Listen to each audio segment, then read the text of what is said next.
December 1 ಭಾನುವಾರ ಅಮಾವಾಸ್ಯೆ ತುಂಬಾ ಶಕ್ತಿಶಾಲಿ. ಪುತ್ರರನ್ನು ಹೊಂದಿರುವವರು ಈ ಪರಿಹಾರವನ್ನು 7:45 ಮೊದಲು ಮಾಡಬೇಕು. ಆಗ ಮಾತ್ರ ಅವರ ಭವಿಷ್ಯ ಚೆನ್ನಾಗಿರುತ್ತದೆ. ಅಮಾವಾಸ್ಯೆಯು 1ನೇ ಡಿಸೆಂಬರ್ 2024 ರಂದು ಬರಲಿದೆ. ಭಾನುವಾರದಂದು ಬರುವ ಅಮಾವಾಸ್ಯೆಯು ಅತ್ಯಂತ ಶಕ್ತಿಶಾಲಿಯಾಗಿರುವುದರಿಂದ ಇದು ಅತ್ಯಂತ ಶಕ್ತಿಶಾಲಿ ದಿನವಾಗಿದೆ. ಬಹಳ ಅಪರೂಪ. ಈ ಅಮಾವಾಸ್ಯೆಯು ತುಂಬಾ ಶಕ್ತಿಶಾಲಿಯಾಗಿದೆ. ಆದ್ದರಿಂದ ಅಮಾವಾಸ್ಯೆಯ ದಿನದಂದು ಗಂಡು ಮಕ್ಕಳನ್ನು ಹೊಂದಿರುವ ಪ್ರತಿಯೊಬ್ಬ ಪೋಷಕರು ಈ ಒಂದು ಪರಿಹಾರವನ್ನು ಖಂಡಿತವಾಗಿ ಮಾಡಬೇಕು. ಅದೃಷ್ಟ ಮತ್ತು ಸಂಪತ್ತಿನ ಜೊತೆಗೆ ಅದ್ಭುತ ಫಲಿತಾಂಶವೂ ಬರುತ್ತದೆ. ಮಕ್ಕಳ ಭವಿಷ್ಯ ಉತ್ತಮವಾಗಿರುತ್ತದೆ. ಅವರ ಮೇಲಿನ ಎಲ್ಲ ಅನಿಷ್ಟವೂ ದೂರವಾಗುತ್ತದೆ ಎಂದು ಸಿದ್ಧಶಾಸ್ತ್ರ ಹೇಳುತ್ತದೆ. ಭಾನುವಾರದ ಅಮಾವಾಸ್ಯೆ ಇಂದು ಮಹಾಶಕ್ತಿಗಳು ಕೂಡಿ ಬರುವುದು ಅಪರೂಪ. ಅಂತಹ ದಿನಕ್ಕಾಗಿ ಅನೇಕರು ಕಾಯುತ್ತಾರೆ. ಅಮಾವಾಸ್ಯೆಯು ಭಾನುವಾರದ ಜೊತೆಗೆ ಬರುವ ದಿನದಂದು ತಾಂತ್ರಿಕ ನಿಗೂಢ ಪೂಜೆಗಳನ್ನು ಹೆಚ್ಚಾಗಿ ನಡೆಸಲಾಗುತ್ತದೆ. ಏಕೆಂದರೆ ಇಂತಹ ದಿನದಂದು ಯಾವುದೇ ಕೆಲಸ ಮಾಡಿದರೂ ಒಳ್ಳೆಯ ಫಲ ಸಿಗುತ್ತದೆ ಎಂದು ಶಾಸ್ತ್ರಗಳು ಹೇಳುತ್ತವೆ. ಗಂಡು ಮಕ್ಕಳಿರುವ ಪೋಷಕರು ವಿಶೇಷವಾಗಿ ಭಾನುವಾರದಂದು ಅಮಾವಾಸ್ಯೆ ಬರುವ ದಿನದಂದು ಈ ಪರಿಹಾರವನ್ನು ಮಾಡಿದರೆ ಮಗುವಿನ ಬೆಳವಣಿಗೆಯು ಉತ್ತಮವಾಗಿರುತ್ತದೆ. ಕೆಲವು ಮಕ್ಕಳು ಸರಿಯಾಗಿ ಬೆಳೆಯುವುದಿಲ್ಲ ಮತ್ತು ಯಾವಾಗಲೂ ಮಂದ ಮತ್ತು ಜಡವಾಗಿರುತ್ತಾರೆ. ಅಂತಹ ಮಕ್ಕಳು ಹೆಚ್ಚಾಗಿ ಆತಂಕಕ್ಕೆ ಒಳಗಾಗುತ್ತಾರೆ. ಇಂತಹ ಮಕ್ಕಳತ್ತ ದುಷ್ಟಶಕ್ತಿಗಳು ಹೆಚ್ಚು ಆಕರ್ಷಿತವಾಗುತ್ತವೆ. ಹಾಗಾಗಿ ಗಂಡು ಮಕ್ಕಳನ್ನು ಹೊಂದಿರುವ ಪೋಷಕರು ಭಾನುವಾರದಂದು ಅಮಾವಾಸ್ಯೆ ಬರುವ ದಿನದಂದು ಈ ಸಣ್ಣ ಪರಿಹಾರವನ್ನು ಮಾಡಿದರೆ ಮಕ್ಕಳ ಮೇಲಿನ ಎಲ್ಲ ಅನಿಷ್ಟವೂ ದೂರವಾಗುತ್ತದೆ. ದಿಷ್ಟಿ ದೋಷಗಳು ಮಾಯವಾಗುತ್ತವೆ. ಮಕ್ಕಳು ಕ್ರಿಯಾಶೀಲರಾಗುತ್ತಾರೆ. ಗಂಡು ಮಕ್ಕಳಿರುವ ಪೋಷಕರು ಕಡ್ಡಾಯವಾಗಿ ಇದಕ್ಕೆ ಪರಿಹಾರ ನೀಡಬೇಕು. ಮಕ್ಕಳು ಹೆಚ್ಚು ಪ್ರೀತಿಯನ್ನು ಹೊಂದಿರುವ ಪೋಷಕರು. ಬೇರೆ ದೇಶಗಳಲ್ಲಿ ಹೆಣ್ಣು ಮಕ್ಕಳನ್ನು ಗಂಡು ಮಕ್ಕಳೊಂದಿಗೆ ಸಮಾನವಾಗಿ ನೋಡಲಾಗುತ್ತದೆ. ಆದರೆ ನಮ್ಮ ದೇಶದಲ್ಲಿ ಗಂಡು ಮಕ್ಕಳಿಗೆ ಹೆಚ್ಚಿನ ಆದ್ಯತೆ ನೀಡಲಾಗುತ್ತದೆ. ಯಾಕೆಂದರೆ ಮಗಳು ಮದುವೆಯಾಗಿ ಬೇರೆಯವರ ಮನೆಗೆ ಹೋಗುತ್ತಾಳೆ. ಆದರೆ ಗಂಡು ಮಕ್ಕಳು ಯಾವಾಗಲೂ ತಮ್ಮ ಹೆತ್ತವರೊಂದಿಗೆ ಇರುತ್ತಾರೆ. ಮಗ ಮದುವೆಯಾಗಿ ಸೊಸೆಯನ್ನು ಮನೆಗೆ ಕರೆತರುತ್ತಾನೆ, ಕುಲವನ್ನು ವೃದ್ಧಿಸುತ್ತಾನೆ. ಹಾಗಾಗಿ ತಂದೆ ತಾಯಿಗೆ ಮಕ್ಕಳ ಮೇಲೆ ಪ್ರೀತಿ ಜಾಸ್ತಿ. ಅದಕ್ಕಾಗಿಯೇ ಅವರು ತಮ್ಮ ಮಗನಿಗೆ ಏನಾಗಬಾರದು ಎಂಬುದಕ್ಕೆ ಅನೇಕ ಪರಿಹಾರಗಳನ್ನು ಮಾಡುತ್ತಾರೆ. ಮಕ್ಕಳನ್ನು ಬಹಳ ಎಚ್ಚರಿಕೆಯಿಂದ ನೋಡಿಕೊಳ್ಳುತ್ತಾರೆ. ಆದರೆ ತಮ್ಮ ಪುತ್ರರಿಗೆ ಯಾವುದೇ ತೊಂದರೆಯಾಗದಂತೆ ಮತ್ತು ಅವರು ಚೆನ್ನಾಗಿ ಬೆಳೆಯಲು ಈ ಭಾನುವಾರದ ಅಮಾವಾಸ್ಯೆಯ ದಿನದಂದು ಪುತ್ರರನ್ನು ಹೊಂದಿರುವ ಪೋಷಕರು ಪರಿಹಾರವನ್ನು ಮಾಡುವುದು ಉತ್ತಮ ಎಂದು ಜ್ಞಾನಿಗಳು ಹೇಳುತ್ತಾರೆ. ಈ ಭಾನುವಾರದ ಅಮಾವಾಸ್ಯೆಯ ದಿನದಂದು ಗಂಡು ಮಕ್ಕಳನ್ನು ಹೊಂದಿರುವ ಪೋಷಕರು ಏನು ಪರಿಹಾರವನ್ನು ಮಾಡಬೇಕು ಎಂಬುದನ್ನು ಈ ವಿಡಿಯೋದಲ್ಲಿ ನಾವು ವಿವರವಾಗಿ ತಿಳಿಯುತ್ತೇವೆ. ಭಾನುವಾರದಂದು ಅಮಾವಾಸ್ಯೆಯಂದು ಒಟ್ಟಿಗೆ ಬರುವುದು ಬಹಳ ವಿಶೇಷವಾಗಿದೆ. ಅಂತಹ ದಿನಕ್ಕಾಗಿ ಅನೇಕ ಋಷಿಗಳು ಮತ್ತು ಸಂತರು ಕಾಯುತ್ತಾರೆ. ಕೆಟ್ಟದ್ದನ್ನು ತೊಡೆದುಹಾಕಲು ಮತ್ತು ಒಳ್ಳೆಯದನ್ನು ಹಾಕಲು ಇದು ತುಂಬಾ ಒಳ್ಳೆಯ ದಿನವಾಗಿದೆ. ಸಾಮಾನ್ಯವಾಗಿ ಗಂಡು ಮಕ್ಕಳು ಹುಡುಗಿಯರತ್ತ ಹೆಚ್ಚು ಆಕರ್ಷಿತರಾಗುತ್ತಾರೆ ಮತ್ತು ಹೆಣ್ಣು ಮಕ್ಕಳನ್ನು ಹೊಂದಿರುವವರು ಗಂಡು ಮಕ್ಕಳತ್ತ ಆಕರ್ಷಿತರಾಗುತ್ತಾರೆ. ಗಂಡು ಮಕ್ಕಳು ವಯಸ್ಸಾದಂತೆ ಅವರು ಹೆಚ್ಚು ಪ್ರಬುದ್ಧರಾಗುತ್ತಾರೆ. ಹಾಗಾಗಿ ಗಂಡು ಮಕ್ಕಳು ಪ್ರತಿ ಅಮಾವಾಸ್ಯೆಯಲ್ಲಿ ದಿಷ್ಟಿ ತೆಗೆಯುವುದು ಉತ್ತಮ. ಅಮಾವಾಸ್ಯೆಯ ದಿನದಂದು ನೀವು ದೃಷ್ಟಿ ತೆಗೆದರೆ ಅವರ ಮೇಲಿನ ದುಷ್ಟ ಕಣ್ಣಿನ ಎಲ್ಲಾ ಕೂಗು ಮಾಯವಾಗುತ್ತದೆ. ಮಕ್ಕಳು ಚೆನ್ನಾಗಿ ಅಭಿವೃದ್ಧಿ ಹೊಂದುತ್ತಾರೆ. ದಿಷ್ಟಿಯನ್ನು ವಿವಿಧ ರೀತಿಯಲ್ಲಿ ತೆಗೆದುಕೊಳ್ಳಬಹುದು. ಅಮಾವಾಸ್ಯೆಯ ದಿನದಂದು ನಿಮ್ಮ ಮಗನನ್ನು ಒಂದೇ ಸ್ಥಳದಲ್ಲಿ ಕೂರಿಸಿ 2 ಕೈಗಳಲ್ಲಿ 1 ಚಿಟಿಕೆ ಸಾಸಿವೆ ಮತ್ತು 2 ಒಣ ಮೆಣಸಿನಕಾಯಿಯನ್ನು ಹಿಡಿದುಕೊಳ್ಳಿ. ನಂತರ 3 ಬಾರಿ ಪ್ರದಕ್ಷಿಣಾಕಾರವಾಗಿ ಮತ್ತು 3 ಬಾರಿ ಅಪ್ರದಕ್ಷಿಣಾಕಾರವಾಗಿ ನಿಮ್ಮ ಮಗನ ಸುತ್ತ ಕೈಗಳನ್ನು ತಿರುಗಿಸುವ ಮೂಲಕ ದಿಷ್ಟಿಯನ್ನು ಹೊರತೆಗೆಯಿರಿ. ತಲೆಯಿಂದ ಕಾಲಿನವರೆಗೆ ತಿರುಗಿಸಿ. ಕೆಲವರು 7 ಬಾರಿ ತಿರುಗುತ್ತಾರೆ. ಎಷ್ಟು ಬಾರಿ ಮಾಡಿದರೂ ಪರವಾಗಿಲ್ಲ. ಇದನ್ನು ತೆಗೆದ ನಂತರ ಪಕ್ಕದ ಹೋಗಬೇಕೆಂದು ನಿಮ್ಮ ಮಗನೊಂದಿಗೆ 3 ಬಾರಿ ತೂತು ಎಂದು ಉಗಿಸಿ. ನಂತರ ನಿಮ್ಮ ಕೈಗೆ ಸಿಕ್ಕಿದ್ದನ್ನು ತೆಗೆದುಕೊಂಡು ಹಿಂತಿರುಗಿ ನೋಡದೆ ಅದನ್ನು ಅಡೆತಡೆಯಿಲ್ಲದ ಸ್ಥಳದಲ್ಲಿ ಅಥವಾ ಯಾವುದೇ ಸಸ್ಯಗಳ ಆರಂಭದಲ್ಲಿ ಇರಿಸಿ. ಅಲ್ಲದೆ ಯಾರು ನಡೆಯದ ಸ್ಥಳದಲ್ಲಿ ಇಡಬೇಕು. ಅದರ ನಂತರ ಪಾತ್ರೆಗಳನ್ನು ತೆಗೆದವರು ತಮ್ಮ ಕಾಲು, ಕೈ ಮತ್ತು ಮುಖವನ್ನು ಸ್ವಚ್ಛವಾಗಿ ತೊಳೆದುಕೊಳ್ಳಬೇಕು. ಇದು ದೃಷ್ಟಿಯನ್ನು ತೆಗೆದುಹಾಕುವ ವಿಧಾನವಾಗಿದೆ. ಇದು ಎಲ್ಲಕ್ಕಿಂತ ಸುಲಭವಾದ ವಿಧಾನವಾಗಿದೆ. ಉಪ್ಪಿನೊಂದಿಗೆ ದಿಷ್ಟಿ ಮಾಡುವುದೊಂದೇ ಮಾರ್ಗವಲ್ಲ. ಕೆಲವರು ಮೊಟ್ಟೆಯನ್ನು ಬಳಸುತ್ತಾರೆ. ದಿಷ್ಟಿಯನ್ನು ವಿವಿಧ ರೀತಿಯಲ್ಲಿ ತೆಗೆಯುತ್ತಾರೆ.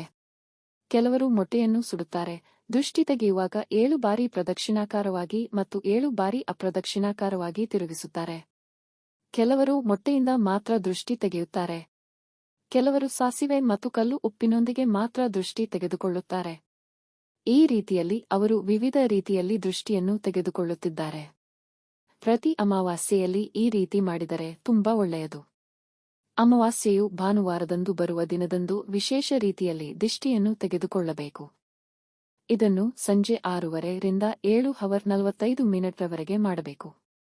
ಯಾವುದೇ ಸಮಯದಲ್ಲಿ ಭಕ್ಷ್ಯವನ್ನು ರಾತ್ರಿಯಲ್ಲಿ ತೆಗೆದುಕೊಳ್ಳಬೇಕು. ದಿಷ್ಟಿಯನ್ನು ಹೇಗೆ ತೆಗೆದುಕೊಳ್ಳುವುದು? ಒಂದು ತಾಮ್ರದ ಪಾತ್ರೆಯನ್ನು ತೆಗೆದುಕೊಂಡು ಅದರಲ್ಲಿ ನೀರನ್ನು ಸುರಿಯಿರಿ. ನಂತರ 1 ಚಮಚ ಕರಿಬೇವಿನ ಪುಡಿಯನ್ನು ಸೇರಿಸಿ. ನಂತರ 3 ಒಣ ಮೆಣಸಿನಕಾಯಿಯನ್ನು ಹಾಕಿ. ಈ 3 ಭಕ್ಷ್ಯಗಳು ಮತ್ತು ಋಣಾತ್ಮಕ ಮೆಣಸಿನಕಾಯಿಗಳನ್ನು ಸೇರಿಸಿ. ನಕಾರಾತ್ಮಕ ಶಕ್ತಿ ಮತ್ತು ದುಷ್ಟಶಕ್ತಿಗಳನ್ನು ಹೋಗಲಾಡಿಸುವಲ್ಲಿ ಈ 3 ಅತ್ಯುತ್ತಮವಾಗಿದೆ. ಇದು ನಮ್ಮ ಜೀವನವನ್ನು ಬದಲಾಯಿಸುತ್ತದೆ ಎಂದು ಶಾಸ್ತ್ರಗಳು ಹೇಳುತ್ತವೆ. ನಂತರ ಈ ತಾಮ್ರದ ರಾಡ್ ಅನ್ನು ಎಡಗೈಯಲ್ಲಿ ಹಿಡಿದುಕೊಳ್ಳಿ, ನಿಮ್ಮ ಮಗುವನ್ನು ಅದರ ಬಳಿ ಕುಳಿತುಕೊಳ್ಳಿ ಮತ್ತು 7 ಬಾರಿ ಪ್ರದಕ್ಷಿಣಾಕಾರವಾಗಿ ಮತ್ತು 7 ಬಾರಿ ಅಪ್ರದಕ್ಷಿಣಾಕಾರವಾಗಿ ತಿರುಗಿಸಿ. ನಂತರ ಅದನ್ನು ತೆಗೆದುಕೊಂಡು ಅದನ್ನು ಕೆಲವು ಹಸಿರು ಸಸ್ಯಕ್ಕೆ ಸುರಿಯಿರಿ. ತಪ್ಪಾಗಿಯೂ ಸಹ ಈ ಭಕ್ಷ್ಯದ ನೀರನ್ನು ಸಿಂಕ್ನ ಕೆಳಗೆ ಎಸೆಯಬೇಡಿ. ಈ ಬಟ್ಟಲು ನೀರು ಕೆಳಗೆ ಬೀಳದಂತೆ ಎಚ್ಚರಿಕೆಯಿಂದ ತೆಗೆದುಕೊಂಡು ಹೊರಗೆ ಎಸೆಯಿರಿ. ಈ ಪರಿಹಾರವನ್ನು 6 ವರ್ಷದಿಂದ 50 ವರ್ಷದೊಳಗಿನ ಗಂಡು ಮಕ್ಕಳನ್ನು ಹೊಂದಿರುವ ಎಲ್ಲರೂ ಸಹ ಮಾಡಬಹುದು. ಎಷ್ಟು ಗಂಡು ಮಕ್ಕಳಿಗೆ ಈ ಪರಿಹಾರ ನೀಡಬೇಕು? ಈ ದಿನದಂದು ಈ ಪರಿಹಾರವನ್ನು ಮಾಡುವುದರಿಂದ ನಿಮ್ಮ ಮಕ್ಕಳು ಚೆನ್ನಾಗಿ ಪುಷ್ಟಿಯಿಂದ ಬೆಳೆಯುತ್ತಾರೆ ಮತ್ತು ಪೌಷ್ಟಿಕಾಂಶವನ್ನು ತಿನ್ನುತ್ತಾರೆ. ಅವರು ರೋಗಗಳಿಂದ ಪ್ರಭಾವಿತರಾಗುವುದಿಲ್ಲ. ಕ್ರಿಯಾಶೀಲರಾಗಿ ತೆಳ್ಳಗಿರುವವರು ದುಂಡಗೆ ಆಗುತ್ತಾರೆ. ಏಕೆಂದರೆ ಅವರ ಮೇಲಿನ ಎಲ್ಲಾ ಕೆಟ್ಟ ನಕಾರಾತ್ಮಕ ಶಕ್ತಿ ಮತ್ತು ನಿರ್ದೇಶನವು ಕಳೆದು ಹೋಗುತ್ತದೆ. ನಿಮ್ಮ ಮಕ್ಕಳು ದೊಡ್ಡವರಾಗಿದ್ದರೆ ಅವರು ತಮ್ಮ ವೃತ್ತಿಯಲ್ಲಿ ಖ್ಯಾತಿಯನ್ನು ಗಳಿಸುತ್ತಾರೆ. ನಿರುದ್ಯೋಗಿಗಳಿಗೆ ಉತ್ತಮ ಉದ್ಯೋಗಾವಕಾಶಗಳು ದೊರೆಯಲಿವೆ. ಗಳಿಕೆ ಹೆಚ್ಚಾಗುತ್ತದೆ ಮತ್ತು ಕೆಟ್ಟ ಅಭ್ಯಾಸಗಳು ಬಿಡುತ್ತವೆ. ಇದು ಎಲ್ಲಾ ರೀತಿಯಲ್ಲೂ ಕೆಲಸ ಮಾಡುವುದರಿಂದ ಭಾನುವಾರದ ಅಮಾವಾಸ್ಯೆಯ ದಿನದಂದು ಪುತ್ರರಿರುವವರು ಈ ಉತ್ತಮ ಪರಿಹಾರವನ್ನು ಮಾಡಿ ಉತ್ತಮ ಫಲಿತಾಂಶವನ್ನು ಪಡೆಯುತ್ತಾರೆ. ಕಾರ್ತಿಕ ಮಾಸದ ಕೊನೆಯ ದಿನವಾದ ಅಮಾವಾಸ್ಯೆಯನ್ನು ಭೌಮಾವತಿ ಅಮಾವಾಸ್ಯೆ ಎಂದು ಕರೆಯಲಾಗುತ್ತದೆ. ಈ ದಿನ ಪಾರ್ವತಿ ಪರಮೇಶ್ವರ ಮತ್ತು ಲಕ್ಷ್ಮೀನಾರಾಯಣನನ್ನು ಪೂಜಿಸುವವರಿಗೆ ವಿಶೇಷ ಫಲ ದೊರೆಯುತ್ತದೆ ಎಂದು ಶಾಸ್ತ್ರಗಳು ಹೇಳುತ್ತವೆ. ಈ ಭಾನುವಾರದ ಕಾರ್ತಿಕ ಅಮಾವಾಸ್ಯೆಯು ಅತ್ಯಂತ ಶಕ್ತಿಶಾಲಿಯಾಗಿದೆ. ಆದರೆ ಈ ಅಮಾವಾಸ್ಯೆಯಂದು ಎಲ್ಲರೂ ಈ 2 ವಸ್ತುಗಳನ್ನು ನೆನೆದು ಮನೆಗೆ ತಂದರೆ 7 ತಲೆಮಾರಿಗೆ ಬೇಕಾದಷ್ಟು ಹಣ ಸಿಗುತ್ತದೆ. ಎಲ್ಲಾ ತೊಂದರೆಗಳು ಮಾಯವಾಗುತ್ತವೆ. ಎಲ್ಲಾ ಸಮಸ್ಯೆಗಳು ಮಾಯವಾಗುತ್ತವೆ. ಆರ್ಥಿಕ ಲಾಭವಿರುತ್ತದೆ. ಗಳಿಕೆ ಹೆಚ್ಚಲಿದೆ. ಈ ಭಾನುವಾರದಂದು ಬರುವ ಕಾರ್ತಿಕ ಅಮಾವಾಸ್ಯೆಯಂದು ಈ 2 ವಸ್ತುಗಳನ್ನು ಮನೆಗೆ ತಂದರೆ ಅದೃಷ್ಟ ಮತ್ತು 7 ತಲೆಮಾರುಗಳವರೆಗೆ ಅಕ್ಷಯ ಸಂಪತ್ತು ಬರುತ್ತದೆ. ಈ ವಸ್ತುಗಳು ತುಂಬಾ ಶಕ್ತಿಯನ್ನು ಹೊಂದಿವೆ. ಹಾಗಾಗಿ ಎಲ್ಲರೂ ನೆನಪಿಟ್ಟುಕೊಂಡು ಈ ವಸ್ತುಗಳನ್ನು ಮನೆಗೆ ತಂದುಕೊಳ್ಳಿ. ಪ್ರತಿ ತಿಂಗಳು ಅಮಾವಾಸ್ಯೆ ಬರುತ್ತದೆ. ಆದರೆ ಕಾರ್ತಿಕ ಅಮಾವಾಸ್ಯೆ ಅದ್ಭುತವಾಗಿದೆ. ಇಂತಹ ದಿನ ಮನೆಯಲ್ಲಿ ಈ 2 ವಸ್ತುಗಳನ್ನು ಇಟ್ಟುಕೊಂಡರೆ ನಿಮಗೆ ಅಪರ ಐಶ್ವರ್ಯ ಯೋಗ ಸಿಗುತ್ತದೆ. ಅವುಗಳಲ್ಲಿ ಮೊದಲನೆಯದು ಉಪ್ಪು ಎಂದರೆ ಕಲ್ಲು ಉಪ್ಪು. ಸಮಸ್ಯೆಯ ದಿನ ಚೆನ್ನಾಗಿ ಬರುವಂತಹ ಕೆಲವು ವಸ್ತುಗಳನ್ನು ನನಗೆ ಖರೀದಿಸುವುದು. ಅವುಗಳಲ್ಲಿ ಒಂದು ಕಲ್ಲು ಉಪ್ಪು. 20 ರೂಪಾಯಿಗೆ ಕಲ್ಲು ಉಪ್ಪನ್ನು ಖರೀದಿಸಿ ಮನೆಗೆ ತೆಗೆದುಕೊಂಡು ಹೋಗಿ. ಆ ಉಪ್ಪನ್ನು ನಿಮ್ಮ ಅಡುಗೆಮನೆಯಲ್ಲಿ ಇಟ್ಟು ಅಡುಗೆಗೆ ಬಳಸಬಹುದು ಅಥವಾ ಪೂಜಾ ಕೋಣೆಯಲ್ಲಿಟ್ಟು ಉಪ್ಪಿನ ದೀಪ ಹಚ್ಚಲು ಬಳಸಬಹುದು ಅಥವಾ ಪರಿಹಾರಕ್ಕೆ ಬಳಸಬಹುದು. ನಿಮ್ಮ ಮನೆಯಲ್ಲಿ ಈಗಾಗಲೇ ಉಪ್ಪು ಇದ್ದರೂ ಪರವಾಗಿಲ್ಲ, 20 ರೂಪಾಯಿಯ ಉಪ್ಪನ್ನಾದರೂ ಖರೀದಿಸಿ ಮನೆಗೆ ತಂದರೆ ನಿಮ್ಮ ಎಲ್ಲಾ ತೊಂದರೆಗಳು ಮಾಯವಾಗುತ್ತವೆ ಮತ್ತು ಲಕ್ಷ್ಮೀ ದೇವಿಯು ನಿಮ್ಮನ್ನು ಆಶೀರ್ವದಿಸುತ್ತಾಳೆ. ಭಾನುವಾರದಂದು ಬರುವ ಈ ಕಾರ್ತಿಕ ಅಮಾವಾಸ್ಯೆಯ ದಿನ ಕಲ್ಲು ಉಪ್ಪನ್ನು ಖರೀದಿಸಿ ಮನೆಗೆ ತಂದರೆ ಲಕ್ಷ್ಮೀ ದೇವಿಯ ಕೃಪೆಯಿಂದ ನಿಮ್ಮ ಎಲ್ಲಾ ಆರ್ಥಿಕ ಸಮಸ್ಯೆಗಳು ದೂರವಾಗುತ್ತವೆ. ಆರ್ಥಿಕ ಸಮಸ್ಯೆಗಳಿಂದ ಯಾರು ಹೋರಾಡುತ್ತಿದ್ದಾರೆ? ಅಂತಹವರಿಗೆ ಈ ಅಮಾವಾಸ್ಯೆಯ ದಿನ ಅಲ್ಪ ಪರಿಹಾರ ಸಿಗುತ್ತದೆ. ಅಂತಹವರು ಈ ಅಮಾವಾಸ್ಯೆಯ ದಿನದಂದು ಚಿಕ್ಕದಾದ ಪರಿಹಾರವನ್ನು ಮಾಡಿ 1 ಗಾಜಿನ ಲೋಟದಲ್ಲಿ ಕಲ್ಲು ಉಪ್ಪನ್ನು ತೆಗೆದುಕೊಂಡು ಅದರ ಮೇಲೆ ಚಿಟಿಕೆ ಅರಿಶಿನ ಮತ್ತು ಕುಂಕುಮವನ್ನು ಹಾಕಬೇಕು. ನಂತರ ನೀವು ಹಣವನ್ನು ಇಡುವ ಬಿರುವ ಅಡಿಯಲ್ಲಿ ಇರಿಸಿ. ಹೀಗೆ ಮಾಡುವುದರಿಂದ ಹಣದ ದೇವತೆ ನಿಮ್ಮ ಮನೆಗೆ ಪ್ರವೇಶಿಸುತ್ತಾಳೆ. ನಿಮ್ಮ ಹಣಕಾಸಿನ ಸಮಸ್ಯೆಗಳ ಹೊರತಾಗಿಯೂ ನಿಮ್ಮ ಮನೆಯಲ್ಲಿ ಹಣದ ಕೊರತೆ ಇರುವುದಿಲ್ಲ. ಬಿರುವಿನಲ್ಲಿ ಹಣ ನಿಂತಿದೆ. ಅನಗತ್ಯ ಖರ್ಚುಗಳು ಕಡಿಮೆಯಾಗಲಿವೆ. ಬೀರುವಿನ ಕೆಳಗೆ ಇದನ್ನು ಹಾಕಿದ 48 ಗಂಟೆಗಳ ನಂತರ ಈ ಉಪ್ಪನ್ನು ತೆಗೆದುಹಾಕಿ ಮತ್ತು ಅದನ್ನು ಯಾವುದಾದರೂ ಮರದ ಮೇಲ್ಭಾಗದಲ್ಲಿ ಬಿಡಿ. ಮತ್ತು ಈ ಕಾರ್ತಿಕ ಅಮಾವಾಸ್ಯೆಯಂದು ಮನೆಗೆ ತರುವ ಎರಡನೆಯದು ಏನು ಅಂದರೆ ಬೆಲ್ಲ. ಅಮಾವಾಸ್ಯೆಯ ದಿನ ಬೆಲ್ಲ ಖರೀದಿಸಿ ಮನೆಗೆ ತಂದರೆ ಜೀವನ ಮಧುರವಾಗುತ್ತದೆ. ನಿಮ್ಮ ಜೀವನ ಅದ್ಭುತವಾಗಲಿದೆ.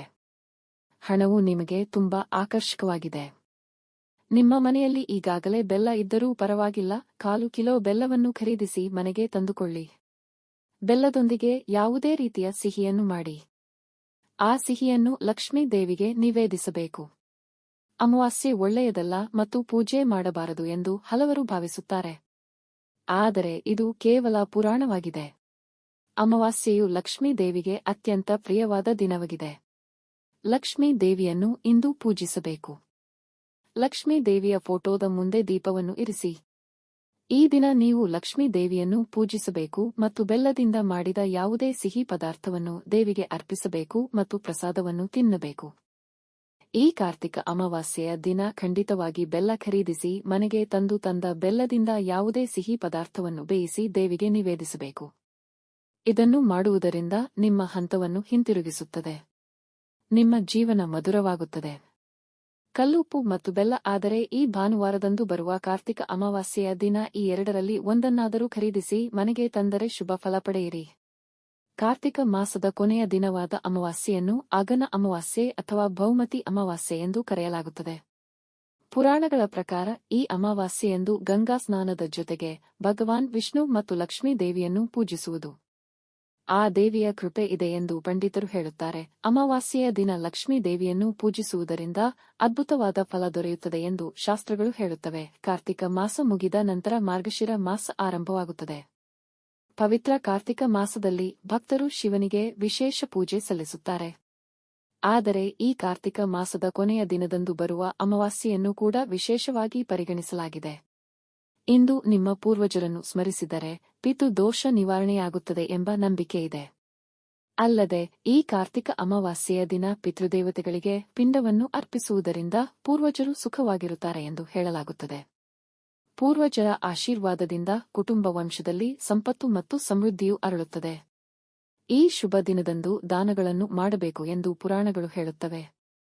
ಬಡವರಿಗೆ ಅನ್ನ ನೀಡುವುದು ಮತ್ತು ನಿಮ್ಮ ಆರ್ಥಿಕ ಪರಿಸ್ಥಿತಿಗೆ ಅನುಗುಣವಾಗಿ ಇತರರಿಗೆ ಉಪಯುಕ್ತ ವಸ್ತುಗಳನ್ನು ದಾನ ಮಾಡುವುದು.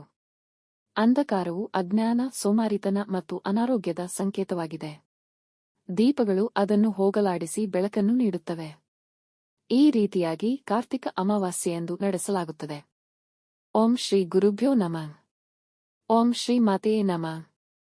ದೇವರು ಎಲ್ಲರಿಗೂ ಒಳ್ಳೆಯದನ್ನೇ ಮಾಡಲಿ. ಈ ವಿಡಿಯೋ ನಿಮಗೆ ಇಷ್ಟವಾದಲ್ಲಿ ಲೈಕ್ ಮಾಡಿ ಮತ್ತು ನಿಮ್ಮ ಸ್ನೇಹಿತರ ಜೊತೆ ಶೇರ್ ಮಾಡಿ. ಹಾಗೆಯೇ ನಮ್ಮ ಹೊಸ ವಿಡಿಯೋಗಳನ್ನು ನೀವು ತಕ್ಷಣ ಪಡೆಯಬೇಕೆಂದಿದ್ದರೆ ಚಂದಾದಾರರಾಗಿ ನಮ್ಮ ಚಾನೆಲ್ ಪಕ್ಕದಲ್ಲಿರುವ ಬೆಲ್ ಐಕಾನ್ ಒತ್ತಿರಿ.